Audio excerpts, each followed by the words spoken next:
Jelajahi cara baru mendapatkan informasi. Download Metro TV Extend sekarang. Dipersembahkan oleh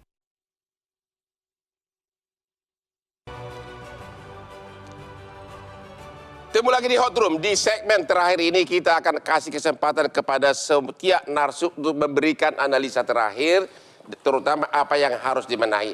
Pertama saya kasih kesempatan kepada Bapak Kombes Hengki, Direktur Reskrim Polda Metro Jaya yang sekarang lagi di Bali memburu para pelaku. Apa pesan terakhir dari Bapak? Yang pertama, dengan pendidikan hukum kami ini, penegakan hukum dilakukan oleh Polri secara umum dan Polda Metro Jaya secara khusus terhadap ginjal ini tentunya harapan kami memberikan efek preemptif ya, edukasi kepada masyarakat dan juga harus berimplikasi preventif.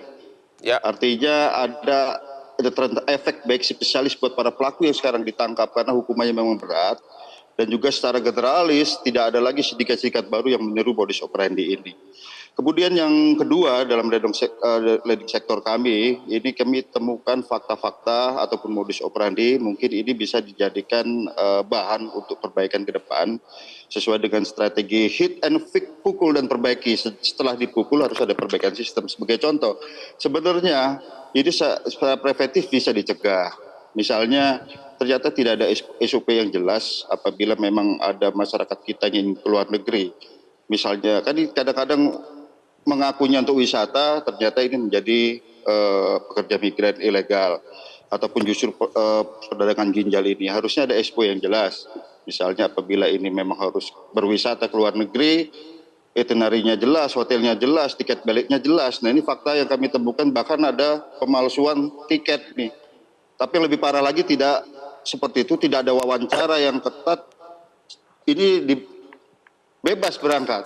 Bahkan bisa dilihat sebenarnya, diskresi petugas bisa dilihat, itu paspornya kan baru, belum pernah dicap, harusnya wawancara. Kesimpulannya perlu pengawasan dalam hal keberangkatan oleh imigrasi, begitu Pak ya? Betul, betul. Terima kasih Pak Hengki, tanya dulu kepada Benir Ramadhani, karena Bapak yang mengurusi TPPO. Tanggapan Bapak atas pernyataan dari Pak Hengki gimana? Sudah benar itu, 1000%. Yang salah siapa selama ini? Kita lakukan. Sudah benar selama ini? Ya, enggak, kritik Pak Hengki itu udah benar. Yang salah siapa? Kenapa saya katakan sindikat ini sulit disentuh oleh hukum? Karena dibackingi oleh oknum-oknum yang memiliki atributif kekuasaan. Yaitu? Saya sebut selalu, ada oknum TNI, oknum Polri, oknum imigrasi. TPPO terkait penjualan organ terbukti kok. Ya. Bahwa ini bisnis kotor yang petuanya uangnya besar terbukti kok. Nah masalahnya, oke lah. Tidak ada kata terlambat. Kita sudah menyuarakan, berteriak 3 tahun. Ya. Dan untungnya Presiden peka. Ya. Di Istana tanggal 30 Mei, langsung jabatan Ketua Harian Gugus Tugas dari Ibu Menteri PPA itu dialihkan kepada Pak Kapolri. Ya. Dan dalam 1 bulan setengah, Polri bergerak, 829 tersangka saat ini. Ya. Kemudian 2.100 anak bangsa diselamatkan, dan 700 kasus ini sedang berjalan. Nah artinya, ada kesalahan masa lalu tentang Perpres, siapa yang menjadi gugus tugas Menteri PPA yang tidak memiliki struktur organisasi hingga di bawah dan tidak memiliki penegakan hukum. Ya. Di satu sisi harus diapresiasi. Tapi kalau penempatan ilegal, jelas modusnya mereka menggunakan visa turis, ya. Visa ziarah, visa umroh. Ya. Siapa yang bertanggung jawab di pintu keluar? Imigrasi tegas dalam wawancara memastikan apakah dia benar untuk umroh, wisata, ataupun turis. Terima kasih Pak Ibu Kurniasi. Perbaikan apa yang harus dilakukan? Ya, yang pertama ini harus diselesaikan dari hulu ke hilir. Ya. Akar masalahnya tuh apa sampai orang itu apa? Mungkin paling besar ekonomi seperti tadi disampaikan oleh peneliti sosial kita. Itu sudah dengan penelitian beliau tentu saja itu penelitian yang sudah membuktikan bahwa sebagian besar motifnya adalah motif ekonomi. Kemudian yang kedua, kita harus berani melakukan tindakan tegas untuk pintu-pintu masuk terjadinya TPPO. Karena TPPO ini juga pintu masuk untuk terjadinya jual beli organ ke luar negeri. Oke, terima kasih. Ibu Devi Rahmawat, ada pertanyaan satu. Adakah pengamat sosial, perlu nggak donor ini disahkan aja? Mau dibayar ke, jual beli ke? Ini kan karena memang ada yang butuh, ada yang diselamatkan. Perlu nggak ini dilegalkan aja, jadi bukan pidana? Ya, tentu saja kalau merujuk pada praktek-praktek di negara lain, ini sangat dimungkinkan. Nah, terpulang pada bagaimana kemudian masyarakat kita melalui DPR misalnya memutuskan mana yang paling baik kalau memang ini menjadi salah satu solusi daripada kemudian malah negara lain yang memanfaatkan. Karena tadi kan menarik, dari 12, 9 itu adalah mantan pendonor yang semua keluar negeri, yang konon katanya 1 ada di dalam negeri. Jadi artinya ini yang perlu kita antisipasi. Tapi ada unsur sosial sebenarnya dalam Undang-Undang TPPO, ada butir yang menyebutkan penyalahgunaan posisi rentan. Ini yang menurut saya berbahaya. Rentan dalam artian secara ekonomi, rentan secara pengetahuan karena mereka tidak memiliki pengetahuan bahwa jangan sampai menyelesaikan masalah dengan masalah. Karena banyak pengakuan juga karena prosesnya tidak berbasis kesehatan yang sempurna, maka ketika mereka mendonorkan alhasil mereka menjadi tidak lagi layak hidup. Yang tadinya berharap bisa menyelesaikan kemiskinannya, setelah itu mereka tidak bisa lagi produktif. Jadi Ibu ada pertimbangan itu sebenarnya bisa dimungkinkan, begitu ya? Kenapa tidak? Kalau terima kasih. Ibu Siti, apa kesimpulan Ibu? Ya, apapun juga alasannya, transplantasi atau donor organ itu adalah tujuannya kemanusiaan. Kemanusiaan. Tidak boleh dikomersialisasikan. Dan kita melihat ini dari berbagai sisi aspek, sosial, agama, budaya, dan etik. Nah, itu kita melihat jadi bahwa... Ibu tetap berpendapat dari Kementerian Kesehatan tidak boleh jual beli? Ya, karena banyak peluang-peluang yang bisa membuat ini menjadi suatu hal yang rawan. Ya. Pak Tony, Anda yang telah mengalami betapa susahnya mendapatkan donor. Bapak beruntung, ginjal Bapak dapat dari istri. Andaikan Bapak tidak ada istri saat itu, maksud akal nggak kalau sampai ada yang mau dan Bapak beli demi nyawa Bapak, demi menyelamatkan nyawa Bapak, membeli dari orang lain. Pantas sih nggak orang itu dipidana? Ya, sebagai pasien, dari kacamata perspektif pasien, ya, donor organ dari mana saja kita senang. Ya. Kita hilangkan komersialisasinya. Ya. Bahwa tindakan donor adalah tindakan mulia. Itu benar. Menyelamatkan yang mati menjadi hidup kembali. Benar. Itu positifnya. Iya, tetapi komersialisasinya salah, begitu. Bagaimana salah kalau yang mendonor itu bukan istrimu? Kalau istrimu, ya nggak mungkin dong dibayar.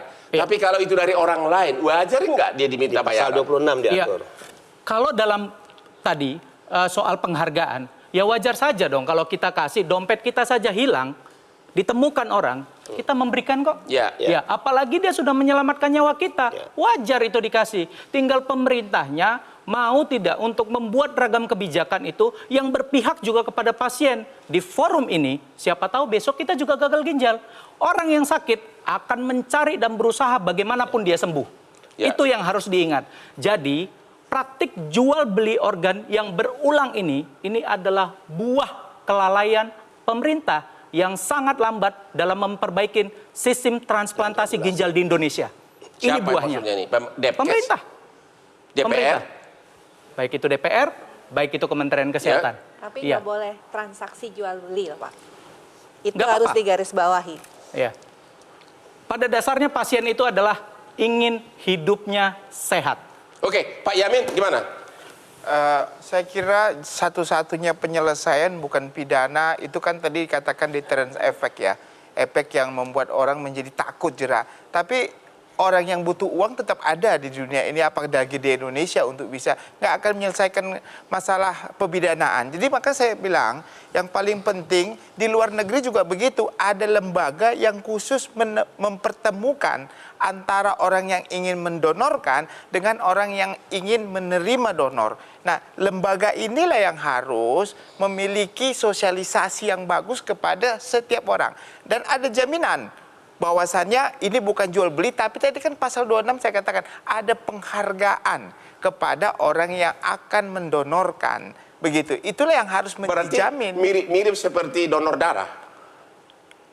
Kan donor darah begitu dikumpulin darah orang, nanti pada saat butuh darah itu dikasih. Di luar negeri ada list, Bang. Kalau abang minta untuk ditransplantasi, nomor berapa, nanti kalau ada abang diutamakan, begitu. Nah, di Indonesia bisa dilakukan itu. Jadi kita ada arah ke arah pembenaran dalam batas tertentu. Ya, karena sudah diatur penghargaan. Kita akhiri diskusi kita malam ini. Terima kasih kepada semua narasumber atas kehadirannya malam ini membahas topik yang sangat menarik. Dan harus dibedakan ada dua jenis donor darah, jual beli donor ginjal ini. Satu memang ada satu yang benar-benar pasien lagi membutuhkan. Satu lagi seperti hasil penangkapan Polda jenis kedua yang memang bisnis besar-besaran sengaja dikumpulkan bukan karena ada pasien yang menunggu. Itu mungkin salah satu yang harus dipertimbangkan yaitu seseorang menyumbangkan untuk pasien yang lagi butuh, yang benar-benar emergensi, itu mungkin bisa dipertimbangkan apakah itu pidana atau tidak. Satu lagi yang seperti bisnisnya yang ditangkap oleh Pak Hengki, memang itu bisa disebutkan masih termasuk tidak pidana murni. Ya, itulah mungkin salah satu masukan bagi pemerintah. Dan sekali lagi terima kasih kepada Polda Metro Jaya khususnya Kepolisian RI atas gebrakannya. Pak Hengki selamat berlibur di Bali. Demikianlah akhir dari diskusi malam ini. Jangan lupa menonton Metro TV setiap hari Rabu jam 9.30 malam di Metro TV. Hot Room hanya yang hot-hot. Jelajahi cara baru mendapatkan informasi. Download Metro TV Extend sekarang.